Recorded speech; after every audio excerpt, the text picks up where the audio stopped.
احترامات هموطنای عزیز، دوستان بی نهایت گرامی و عالی قدر،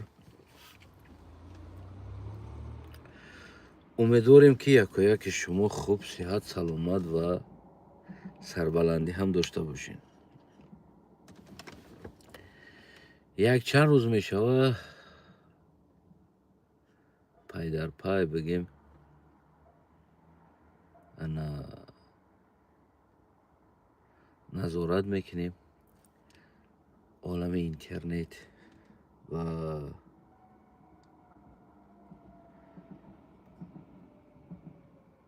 خواستیم که همین نوار کنیم، یعنی تاجیکستان از نگاه بلوگرها یا که تاجیکستان از نگاه رقاصه ها یا تاجیکستان از نگاه حکومتی امروزه که دارن با گفتی خودشان آباد کرده ایستادن.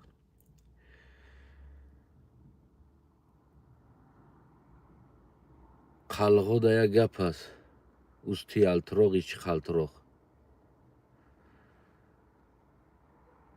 ما همه وقت در عالم مجازی نشان میتیم، کوشش میکنیم که گویا که ما بهترین هستیم، ما پیشرفتترین هستیم و ما بسیار دوستی خوب داریم، بسیار بگیم عالی جناب هستیم. یعنی این چیزا 24 ساعت از نگاه بلاگرها در مردم بگیم که نمایش داده می شود. میبینیم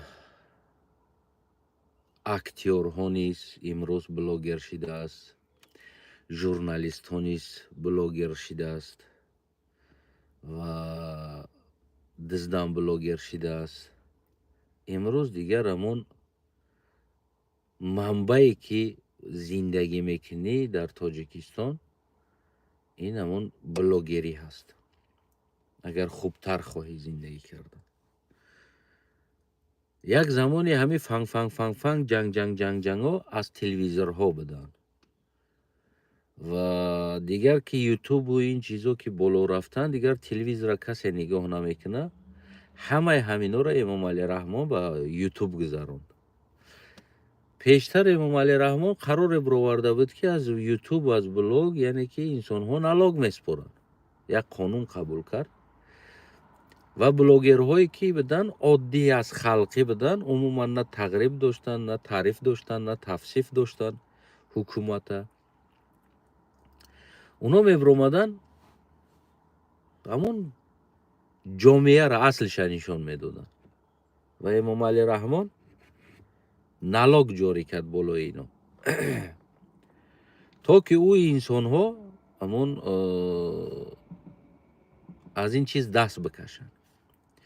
بعدن گروه خودشه به یگان نلاگ به یگان پتن آورد داخل کرد در همین ساحه. ما میبینیم جمع اومدین و کنفرانسیه ها تشکیل کرده ایستادن. اولین دولتی که بلاگرها کنفرانسیه تشکیل میکنه تاجیکستان است. این هم باشه به مسئله تقریب کردن یا که نمیدونم تعریف تفسیه کردنی حکومت امام علی رحمان است. و بگیم که رقص بازی در خارج ها الان دارن دیگر گاسترولی اروپا، گاسترولی امریکا با سروری رستم امام علی دوران برای مردم کرتای چکن نشان میتن، دوران لباس نشان میتن، رقص نشان میتن، سرود نشان میتن، بازی نشان میتن. گویا که تاجیکستان بهترین یک کشوری هست که بگیم که این ملت بسیار یک بگیم که عالی جناب ترین ملت در روی دنیا است که دیگر ملت ها اصلا ارزش ندارن در پیشین. رکلامش میگم. اصل قضیه این نیست. اصل قضیه امروز به تربیه ماندن جامعه هست. گویا که یک تجربه با میگم من برم یک نواری تربیوی کنم چیزی که تربیه در خودت نیست، اوقدر ریش، اوقدر سین سال، نه آداب نه اخلاق، در اینترنت ها گریه و در اوجه گریه و او میخواه یک نوار تربیوی برای تاجیکستان بکنه، برای مردم تربیوی بکنه. عجیب است، خنده آور. و فوتبال های دوستی، یعنی که ما را سرجم میکنه، یک جایه میکنه و همدل میکنه. این بازی ها هم در سلامتی فایده داره. این چیزایی هست که از نگاهی بگیم یعنی زیباگی و پیشروی تاجیکستان از نگاهی یک گروه بلاگرها است، یعنی نه از انسان ها. اصل جامعه تاجیکستان داخل عذر برای یک لقمه نان مردم مهاجر شدند و فرزندهای اونا بی تربیه کلان شدند، یعنی بی تربیه موندن در خانه. داخل تاجیکستان بسیار بگیم که یک حالت وزمین آمدگی، واقعا یک حالت آمدگی است. من میفهمم شاید بعضی سخن من با بعضی دوستو سخت‌تر برسه، بعضی مرا دشمن فکر کنند و این حق هم دارن، هرچی میخوان فکر کنن. برای میگن که هر یک چیز با مو فهمیش و عقل خودش چی میکنه، فکر میکنه. در داخل تاجیکستان به نهایت بگیم که امون فحشی و فاحشگی به درجه اوج یافتگی است که دیگر حاجت گفتن نداره. یک دکتر شناس داریم درباره همین گذراندن دخترها، یعنی باکره و ناباکره، همون قطعی صحبت کرده ماندم. میگه در مکتب همون صنفای بگیم که کلانتر 9 10 11، یعنی صنفی نیست که یک دونه دو دونه دختر دختر نبرویه. اگه شما خودتون تصور کنید صنفای 9 10 11 8 9 10 11، یعنی همون، یعنی صنفی نیست که در اوجا یک دونه دو دونه سه دونه دختر باکره نبرویه. این است اصلی واقعه تاجیکستان. اما چشم چیزی است که دیدگی را همون باور میکنه و این چیزا پنهان میمونه، شما نمیبینید این چیزا را. شاید در داخل همون میگم که همه همونو دخترها هستن، یعنی از ما و شما، از خواهرای ما و شما بگیم دخترای ما و شما هست، یعنی در داخل همون جامعه هست، همون حالت. از اون جمله کشیدن سیگاریت، کشیدن نوز، کشیدن بگیم که چیزای از اون هم سخت تاثیر در داخل جوانو در تاجیکستان خیلی یک رشد کردگی چیزی هست که در مکتب ها و غیر جای ها بگیم که آزادمون طلبا بگیم میزنن میگردن، یعنی پنهان نکو، خیلی بگیم که فروشش دسترس است میارن. اصل واقعه در ایجا است. اصل واقعه را ما باید نسل نگاه کنیم، نه اصلی که آن چیزی که ما دیده ایستادیم در اینترنت، نمیدانم فوتبال میزنه و میدوه و ما دوستیم و دوستی میکنیم تاجیکستان با پیش کرده، یعنی این چیز این اصل نیست. میگن که چیزی را که امروز میکاری حاصل فردا میگیری، یعنی بعداً میگیری حاصلش. وقتی که در جامعه ما نسل ها یعنی فرزند ها پدر مادر بیچاره از پشت لقمه همو گوله کبیا و مفته میبرویه میروه رسیه غریب کاری، میروه مردی کار میشه و عذاب میکشه. در اوجا نیز عذاب است، در اوجا نیز کاری آسان نیست. هر روز نواروی میبینیم و این طرف مردم مرده ایستاده است، این طرف بگیم که حالت ملدیاش یعنی جوانو در این احوال است. ما بوشا در امریکا میریم کرتای چکن نمایش میتیم، ما میریم در امریکا کرتای چکن نمایش میتیم، ما میریم در فرانسه رقص نشون میتیم که ببینید ما مدنیت داریم، تمدن داریم و تاریخ داریم. اما داخل چی شده ایستاده است. فردا اونها چی میشوند، آینده اونو و اونو چی خیلی نگاه میکنن در این زندگی که و گودکی که سی مکتب خون از صنف 8 نه уже ҳамун чизҳои сахттаъсир зада гашта истодааст. фардо ин ҷомеа чӣ мешавад? фардои ин ҷомеа шумо фикр мекунед ки милисаву дигарҳо боздошт намекунанд? Мекунанд инҳоро нишон наметиҳанд. Инҳоро аслан дар болои экран намебуроранд. Ки нагӯянд ки дар Тоҷикистон як синфи 7-8 қапидана бигем ҳамун чизҳои сахттаъсир зада гаштааст. Албатта ки ира нишон наметиҳанд. Аммо асли ҷомеа бисёр бигем ки хароб шидагӣ аст. хароб. Ва дирӯзам қатъи як шинос суҳбат карданда, мега дар таи доми мо яке ҷанг шида рафт. Ними шав, соати 1 шав. Яки шав полис омад, мега. Ҳамаш бачаҳои мактабхон ҳастанд. Бачаҳои ёш. Синфҳои 8, 9, 10, 7, ҳама маладёжанд, мега. Ҷанг шида монданд. На танҳо дар уҷа бачаҳо. Соати 1 шав боз духтарон низ дар уҷа аст. медонед чи аст? Аксарша падару модараш дар Россия будааст. ҳамаи ҳамонҳоро овардан, мега дар отдел. худаш корманд аст. Мега ҳамаша падару модараш, мега дар Россия аст қариб. шумо тасаввур кунед. яъне соати 1 шав. ҳамаш мега под таъсири ҳамун сахттарш аст. дуди сахт. ҳамаш мега задагӣ ҳастанд. 15-16 та кӯдак мега ҳамаш задагианд. шумо тасаввур кунед худто.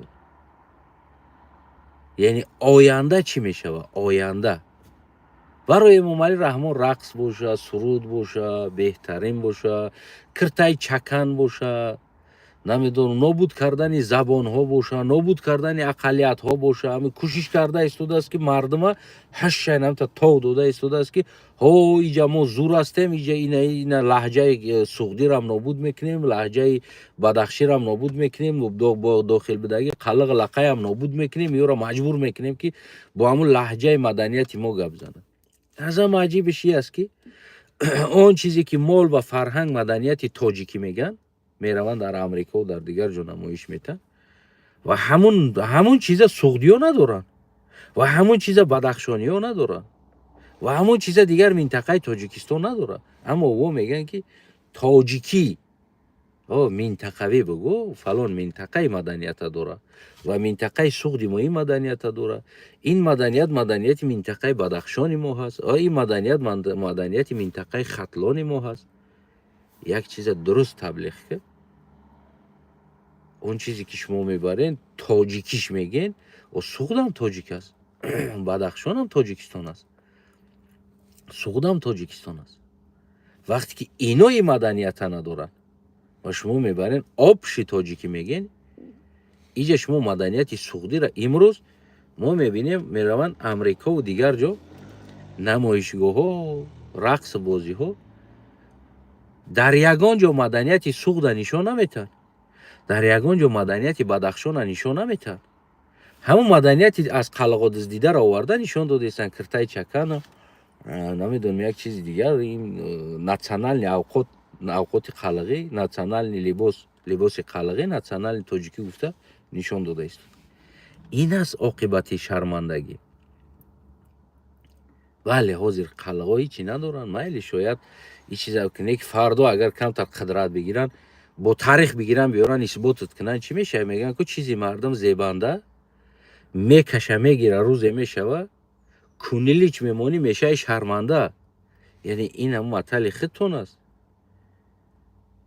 чизи мардум зебанда, кашид гирифт, мешаи шарманда. фардо агар намедонам қалғ якам тарак нуфус пайдо куна, як таърихша бихона, як маданиятша бихона, биёра бо таърих исбот куна, дар пешат бимона, бигӯя бародари азизам, яъне ин чизе аст ки умуман дар талғ надорад. аз куҷо гирифти ин чиза? чӣ мегӯӣ дар иҷа? ва мегӯӣ ки моро Эмомалӣ таблиғ карда буд, Эмомалӣ ташвиқ карда буд. имрӯз Эмомалӣ дора ба инами чиз шуморо бозӣ ронда истодааст халқа. همتا тов дода истодааст, тов дода истодааст ва мардами оддии содда бечора мерава пишти ҳамин. барои Эмомалӣ рақс боша, суруд боша, намоиш боша, парад боша, духтар боша. Халос. аммо асли ҷомеяра худи халқ дида истодааст. Кадом шароит аст? Зимистон свет нест, тобистон намедонам хӯрок нест. خب بهار سیل میزنه میکشه، جبورها تازه نیست، عرقها تازه نیست، دایره‌ها تازه نیست. تاجیکستان یک حالت صدموی آمده است. خیلی همین مردم خودش دیده ایستاده است، بچیش میبینه که اینمی زمستان میشوه، اینمی زمستان دولی ببین، دولی با تیرامودا چند قجار آب میگیره میروه. بهار دنی میجور آب برد. زمستان میشوه مردم از خنکی میبره میروه. همه همه را دیده ایستادن. خودشون میبینن این مردم.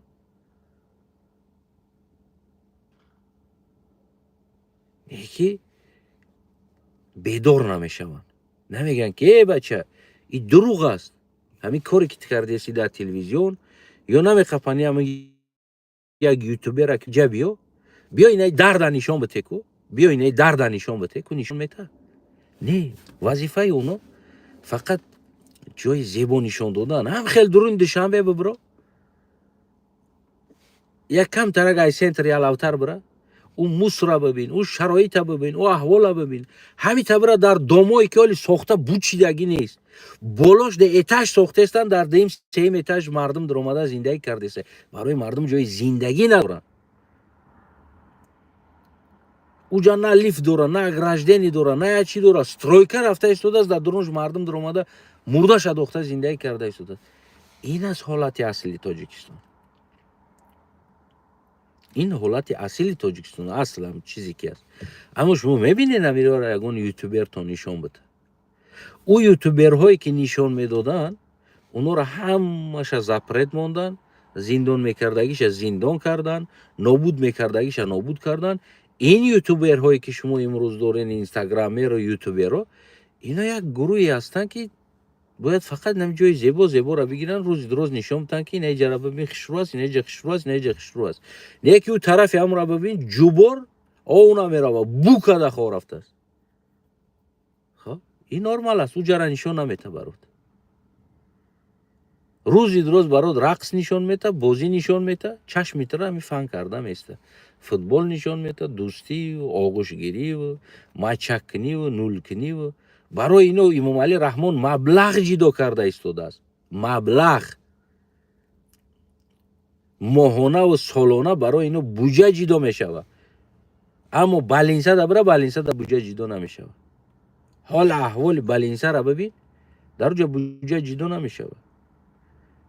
یا حال احوال بره اونو یتیم خانه را ببین، یتیمان نان خوردن ندارن. یتیمان نیم گرسنه و نیم سیر خواب میرون در یتیم خانه ها. برای خانه پیرانسالا را ببین، پیرانسالا نیم گرسنه و نیم سیر خواب میرون. اینا باشه روزی دروز برای ما و شما در تلویزیون و در یوتیوب نمیدونم رقص باشه، سرود باشه، اینما گویا که اینا فردا پیر نمیشون، گویا که فردا یا یک مرده مونده نمیدونم زنی یا بیوه نمیشوه. یا فقط همین را دیده ایستادن. اینا مبلغ میگیرن برای کارشون، اینا معاش میگیرن، آیلگ میگیرن. همچون دوملای دیگری واری که مچی داشته شما را گران کرده، شکرانه که صبر که شکرانه که آیلگ میگرفتن، معاش میگرفتن. امروز دیدن که او چیز دیگه نمیگذره، ملا را آنتی پارتیو میکردن پرتافتن، حوزی بلاگیر است. حوزی اینا را بروردن. یکی همین رایتش مرده مونه، زنش بیوه مونه. بعد میبینیم که زنی را حکومت نان میته، نگاه میکنه. فرزندی را حکومت نگاه میکنه. پول جدا میشه و برای فرزندی نمیشه و این چیز. تمام مردی الله اکبر، برای توکلت به خدا. دوای بیا یک کس دیگه کیای با رقصه و تبلیغگر بیا. مبلغ است. اون مبلغی که برای مکتب چپه میشه و جدا نمیشه. نه که برای این بلوگرها پینهان میکنن، اما بودجه جدا میشود برای اینو، برای تبلیغ کردن، برای گشتن، رفتن، همه اینا را مبلغاشون با معاش میتن برای اینا. اما مکتب چپه میشود، دیوالاش چپه است، در اونجا کودک‌ها باید بخونن. میگه که اولی تا دیوال چپه نشه ما را صدموی قرار نمیتیم، دیوال کفیده خو رفته، مگر مجبور یا لوما بگیری دیوال چپه کنی، بعد وی کی بیا قبول کیره چپ صدموی ده.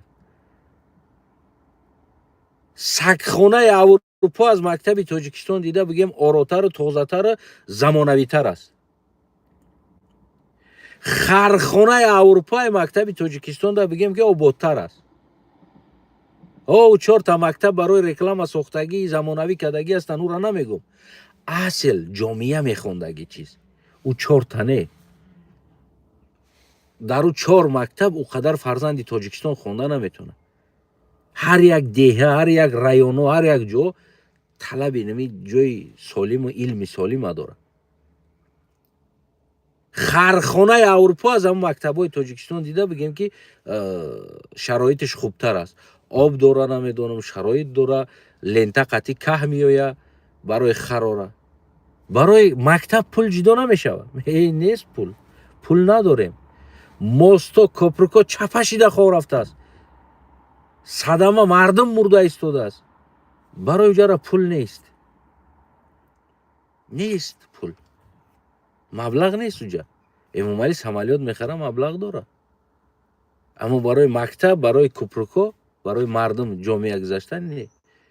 24 ساعت داخل دوشنبه را باید تو بودن نوار کنن، زیباگی را ببین، سامانی را ببین، گله ببین، کتابخانه ملی را ببین، نمیدون فلانی را ببین، دیگریش را ببین، نیش را ببین، تمام. اما شرایط قشلاق چی است؟ نه آو در قشلاق، نه یک زندگی، نه شرایط، نه یک اینفراستراکچور میگن که هیچ چیز وجود نداره. زمین ها غصب کرده گرفتگی، یک آدم برده گوسفند مال چرانده نمیتونه، چراگاه وجود نداره برای حیوان زندگی کردن در تاجیکستان. چراگاه نیست. برای چی؟ برای که یک دیپوتات گرفتگی است، یا یک خش دیپوتات گرفتگی است، یا یک نمیدونم یک ویانی گرفتگی است، یا دیگر کس. چراگاه وجود نداره. این نرمال است. مردم او را نمیبینن. مردم هاشش در اینستاگرام و تلفن فقط نمی بگیم که 4 تا نامو کوچیکو کد، ای ندیدی امریکا دما فرهنگ نشون دادیم. گویو که امریکا نیاز با فرهنگی کتای چکن تو داره. میفهمی نمیرم. ولی میگن که گولا که شکمش تیره و گولا که شکمش بازی نمیکنه. امروز همین شیدگی است. میگن تاجیکستانی پورا شیده رو جمع کرده تاجیکستان کرده. نه، تاجیکستانی یک بده را امروز پورا کردگیه. با نمیدونم بگیم ببخشین، با بلوگر یعنی رقاصه ها، سومدار و خلق عادی. یا تو میره رقاصش میشه، یا تبلیغگری همون میشه، یا خلق عادی میشه، میره غلامی مردی کاری میکنی، برای او را درآمد میاری سالانه. این است اصلی تاجیکستان. گرچند ما دور هم باشیم باز داریم همو انسانایی که صحبت میکنیم، میبینیم چی گپ است در اونجا. من متاسفانه من بسیار چیزا را نمیمونم در اینترنت. برای چی؟ برای که خطر در جان همو انسانی که قطعا صحبت میکنه یا بعضی چیزا روان میکنه همو چیز نشوه میگم، یا آوازش اومدگی یا چیزی سمو را نمیمونم. برا کود بالینسه را برای برنوار که اصیلی بالینسه را برای مکتب کو نوار که توکی ملت خودش خود فریب میکنه. توکی ما هم در درون شما اومدیم در همین عذاب زده ایستادیم. ما هم در همین عذاب هستیم.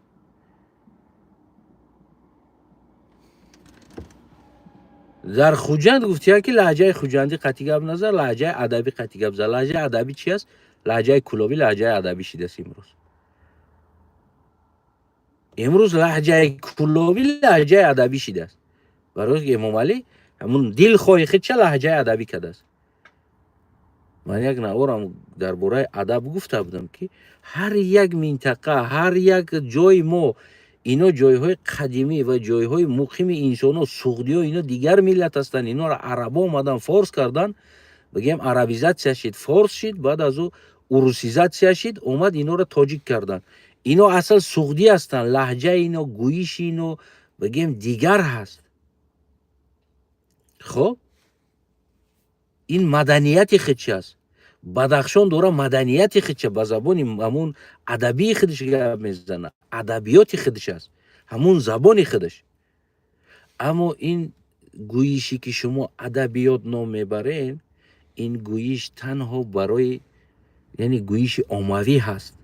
این ادبیات نیست، زبان ادبی نیستین. شاید برای یک کس ادبی باشه، نه کسی دیگه در ادبی نیستی چیز.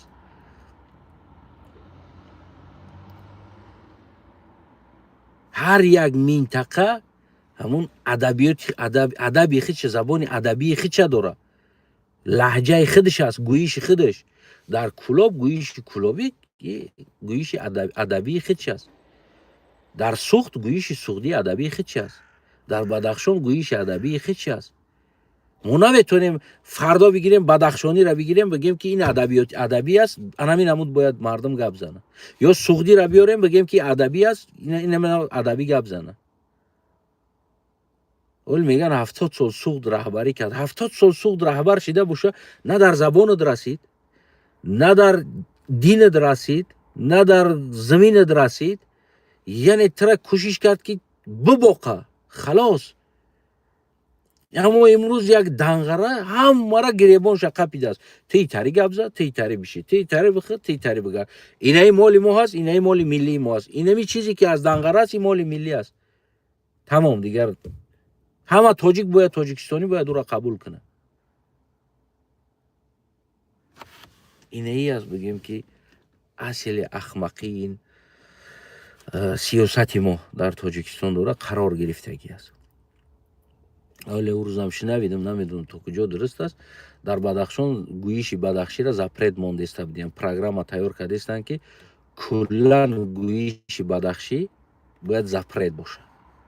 یکی این گویشی بگیم اکستریمیستی میشه، یعنی زبانی بدخشی زبانی اکستریمیستی میشه. یعنی پروگرام را از رابط کرده استند که باید هم خیلی همین مسئله را بکنن. ولی سر کرده فردا گویشی بگیم لهجه سوختی هم لهجه اکستریمیستی میشه، یعنی تو باید فقط با هم لهجه دنگرگی گپ زنی، بعد از اون باید لهجه اکستریمیستی نمیشه. یعنی این چی احمقی است، این چی مسخره بازی است بالای سر مردم. از کجا میگیرینی ادبیات؟ از کجا میگیرینی زبانی ادبی را؟ از کجا میگیرینی فرهنگ تو؟ این فرهنگی که شما در دنیا رقص بازی دارین، او لباس را برآوردین، میگن که این نمیدونم لباس ملی تاجیکی است. مردم بدخشان لباس ملیشون نیست. چه شما میتونین که او را بگین ملیت با تاجیکیت ببخشینشون لباس؟ مردم سعود لباسش نیست. چه شما میگین لباس ملی تاجیکی؟ یا که فقط تاجیک شما هستین؟ مردم دنگره و کلابی طرف تاجیک نیست؟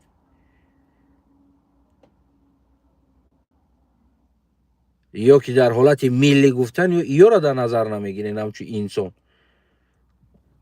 این منطقه ها به نظر گرفته نمیشه.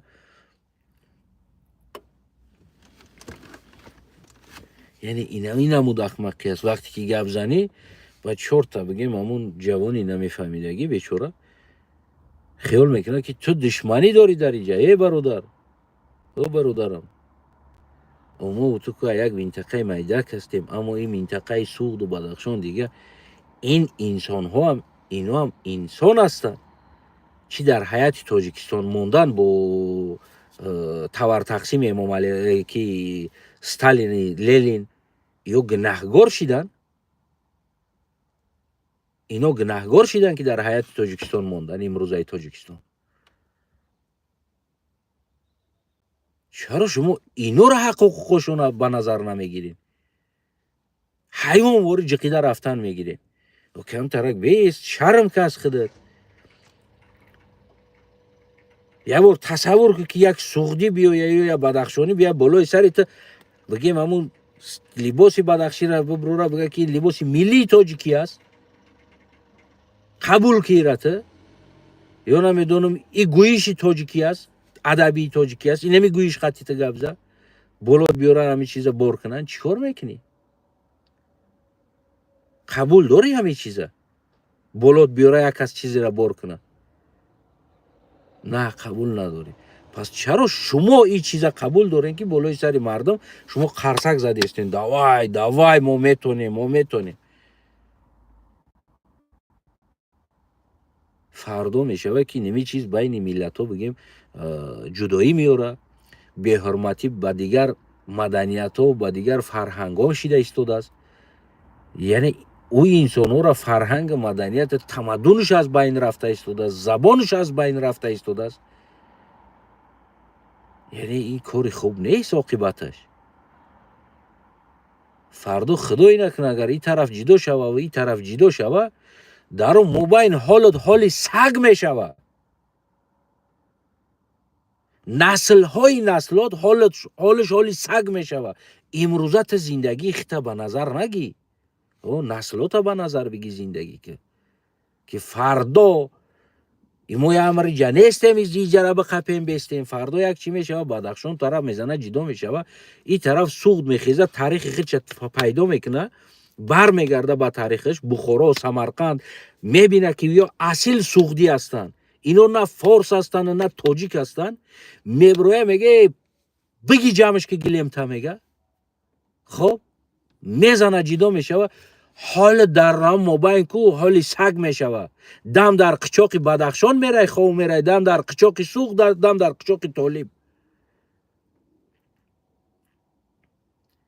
امروزه اینمی چیزی که در همون ازبک در افغانستان شده ایستاده است، همین چیز من فکر کنم برای انسانی با عقل بسنده است. همین قصال قدرت و کماندیر و حکومت و اپراولینی در دست مردمی همین تاجیک زبان بود. برای چی اومد اینقدر طالب بالای سر این مردم خشم کرد؟ برای اینکه بی‌قدری کردن همین طالبا را، همین پشتونا را زیر پا کردن. من صدها نواراشون 10 تاش من دیگه هستم که چخیل میخندن. ای تا ادبیات نداری، ای تا زبان نداری، ای با زبان تو شعر نوشتگی نیست، ای اینا با زبان ما اینه است، تو زبان نداری، تو ملت نیستی. این میز دیواتسا بودن بالای سر همین پشتونا. این پشتون ملت نیست، این نو پیدا شده است، ما قدیمتریم در اینجا. اینمی خشم بود که امروز اومده است دیگر گفتی همون گپا اونو کارش دیده ایستاده است. همین کاری امام مالک کرده ایستاده است بالای سر دیگه مردم، او جماعت پشتو بالای سر همین تاجیک کرده ایستاده است. فقط در افغانستان خط افغان میگوی، از تاجیکیت دست میکشی. امروز پگه با زبانی فقط پشتوگی گپ میزنی، من میشوه زپرد میشوه دیگر زبانی فارسی تاجیکی در اونجا فقط با پشتوگی گپ میزنی. میفورت اینمی است، نمیفورت بگریز برای اروپا خلاص. برای چی؟ برای که خشمی همون مردم پشتو قطعی بازی کردن. این مردم نه احترام داشتن، نه حرمت داشتن، نه یک نمیدونم یک بگیم که قدر قیمت کردن او را. مجبور شدن این روز دیدیست همین کار فردا نشوه که در هم باید مابین بزنای طرفش جدا شوه برو، بزنای طرفش جدا شوه برو، و در اون مابین گفتی هم گپا باید در عذاب مانیم. نسل های ما و شما باید در عذاب مانه. بعد عذابی سگ از این طرف و از اون طرف، از این طرف عذابی سگ بالاشون بیایه. مردی کار دهنی دری سوغدی شوه بعد فرزنداتون. مردی کار غلامی دهنی دری پامیری شوه فرزنداتون. این دنیای تری نیست که امروز دستت قدرت اومد یا ابدالابد در دستت باشه و دیگه چیزی که تو بخوای بکنی بالای سری مردم، چیزی را بخوای بده، چیزی را بخوای بکه. یعنی این چیز نیست. دنیا تغییر یابنده هست. همین 4 فصلی 1 سال نشانت میده که هم زمستان است، هم گرمی است، هم خنکی است، هم زمان حاصل، زمان بی حاصلی است. یعنی 4 فصل یک سال نشان میداد تمامی همین طبیعت دنیا را.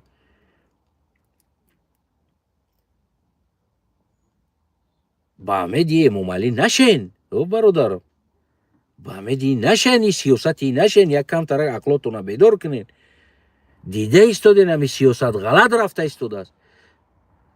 او بچه بخیز علیش کی سیاسته، این یک کتازی را عاقبتش خصوصا همی مردمه فردا نسل تکو خار دهنی در مردم میکنه. امروز کشیدگی هستیم کلگیمون، یکی فردا خار دهنی دری سوخدی و دهنی دری پامیری میکنه، فرزندوتا غلام اینا میکنه. و این تاریخ فراموش نشونده است. این تاریخ ابدالابد میمونه که یعنی سر قدرت آمدن مردم همین تاجیکی خطلانی و چیکار شد بالای سر مردم و چی ها کردن اینو را، چی هاشون از بین بردن، چی حقاشون از اینو گرفتن، حق انسانی را. همه این چیز بگیم که ثبت میشوه. فردا فرزند غلام فرزند این دیگران میشوه، حالش حالی سگ میشوه. این چیزا رو هم به نظر بگی، به امید امام علی راه نشه.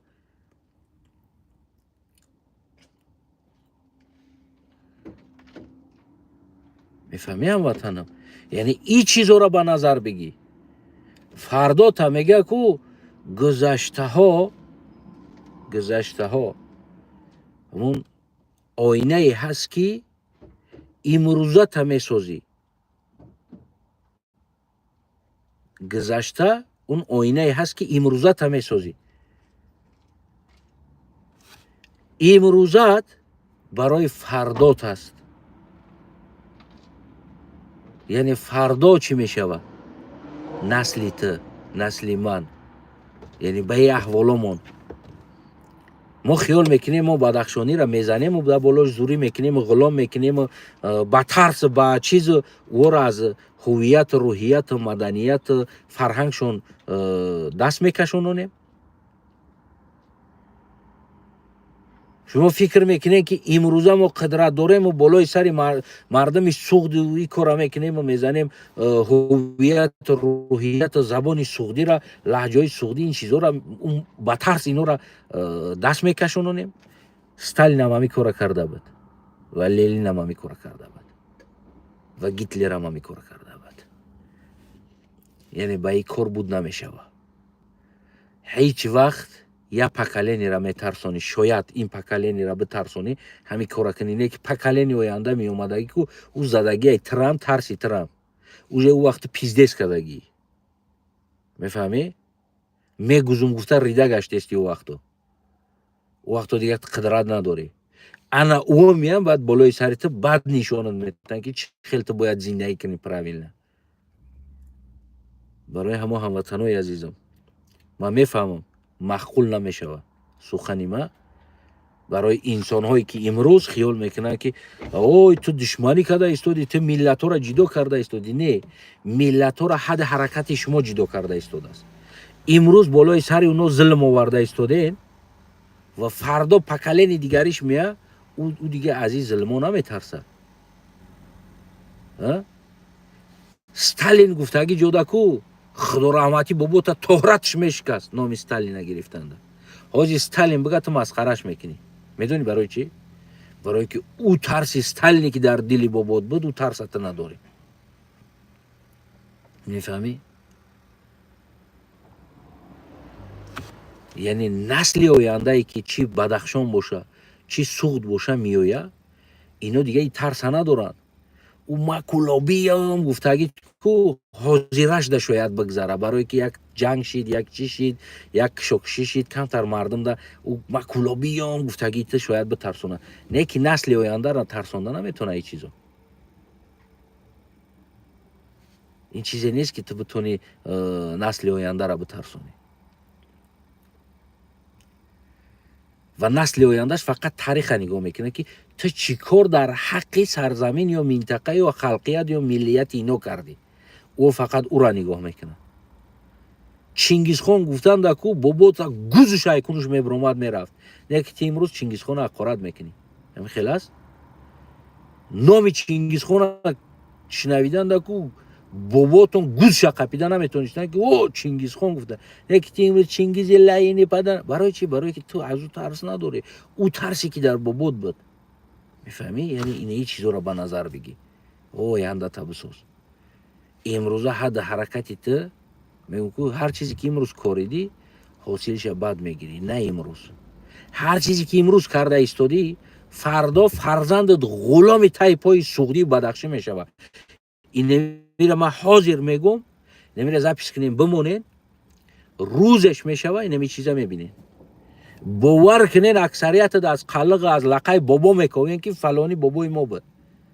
инами чиз мешава. барое ки шумо ҳамин чизда бурдестен, овардестен. ин ман дар халқи оддӣ нагуфта истодам, дар ҳукуматиҳо. аммо халқи оддӣ бояд ин чиза дарк куна. нага ки ба меди ту фардо нашава ки байни мо мисол суғдӣ ва бадахшӣ ин хел ҳолатҳо шава. мефаҳмед? ҳозира ҷавоное ки дар афғонистон будагӣ тоҷико форзабоно ино дар ҳаққи паштун кас чӣ коре кардагӣ нестанд. ҳар коре кардан дар ҳаққи паштун отои ё карда буданд, бобоҳои ё карда буданд. леки имрӯз ино гудакон азобша кашидастанд. имрӯз уно гудакот зери нафрати пашту мондагӣ аст. мефаҳмед? аммо ӯ паштуое ки азоб кашида буданд ин паштуҳо нестанд. ҳамин паштуҳоро бобошанд. ҳамин паштуҳоро отошон буд. ҳамин паштузабонора имрӯз анамора наслошон хестан омадан. анаки насли ёро азоб додистанд. яъне насл ба насл рафта истодааст ик чиз. барое ки агар амо бобошон агар яъне дӯстӣ рафоқатӣ бародарӣ ба пашту мекарду ана хел кардан мара дар як дастша дар кунушиятша дар даҳанаш намезаду ҳамун ҳукумати қудрату нону намак тақсиму бародариву намедонам иҷозати рушди забону рушди маданияту фарҳангу китобу иҷобат медод. паштуҳо ҳоле ба ҳамун китобату иҷобат сари кор доштан, на ба калашникову ба яроқ. аммо худи шумо талкат карден, бурдан ҳамун инсонҳо бурдан ба ҷое овардан ки ба маҷбурияти нами яроқ. ин оқибаташ. инами оқибаташ аст. ва имрӯзаи тоҷикистонам айнан ҳамун чизда рафта истодааст. имрӯз на суғдӣ қадр дорад, на маданияти суғдӣ қадр дорад, на тамаддун, на фарҳанги суғдӣ. ҳамаш ай мо буд, ай бобои ма буд, ай бародар. тариха бихон ҷош ягон ҷош ба ту дар тааллуқ надорад. чӣ таърихи Бадахшон, чӣ таърихи суғд, чӣ таърихи имрӯзаи Хатлон, ино гуногун халқият, гуногун таърих гуногун ҳастанд. ҳеҷ кадомиш ин забон монанди шид маъноиро надорад ки ин чи аст. ҳамин чеҳраҳо қудаш нишон метавад ки мо дигар чеҳра ҳастем, суғд дигар чеҳра ҳаст, Бадахшон дигар чеҳра аст. инами чизое нишон метавад ки мо гуногун халқият ҳастем. фақат забони форсӣ ё имрӯз ҳамин бибин, Ӯзбекистона бибин, Қирғизистона бибин, Монголияро бибин, Туркманистона бибин, чеҳраҳошон гуногун аст. фақат ино турк забон ҳастанд. ино гуногун халқиятҳо ҳастанд. аз он ҷумла худи ҳамон дохили ҳамин имрӯза тавар тақсими Сталинам ҳамин хел аст. худи Хатлонам ҳам хел аст. Тоҷикистон Хатлон дигар халқият аст. суғд куллан дигар халқият аст. генетикиам дигарам. Бадахшонам куллан дигар халқият аст. ира бояд дарк кард. ман мефаҳмам мо пропаганда мекунем, не ки вақте ки мову шумо инро агар ин азоба болои сараш биёрем, болои сари мардуми Бадахшон тиру танку туп мо тоҷикем гуфтагӣ инсоно рафтем Бадахшониёро киштем. яъне агар ки ту хунут генетикат ба ино як мебуд ҳеҷ вақт ин кора болои сари мардум намекардӣ. ин кора болои сари мардум намекардӣ. ба ҳар ҳол кӯшиш мекардӣ переговор кунӣ, забон биёвӣ. میفهمی؟ یعنی که بالای سر این مردم که تی یراق در آوردی و قتل کشتار کردی، معنای را داره که این بته بگونه بود، بته خش نبود، یعنی که خون دیگ نبود. ها برای حدود گرفتن، برای همون شکل پروگرام ای گفتیم گپو ما تاجیکیم و ما تاجیکیم و ما برادریم و ما دوستیم و ما دیگر هستیم، این پروپاگاندا است. نه که در اصل اگر که شما همین حق اگر همین چیز حق میدونستین که همین برادر است تاجیک است، بالای سر یو یراق نمیگرفتین، نمیدرم. حجت گرفتن یراق نبود. یعنی که تاجیک با تاجیک که زبانی افتانتونه، پس تاجیک نیست اردش. یکیش تاجیک است، یکیش دیگر است.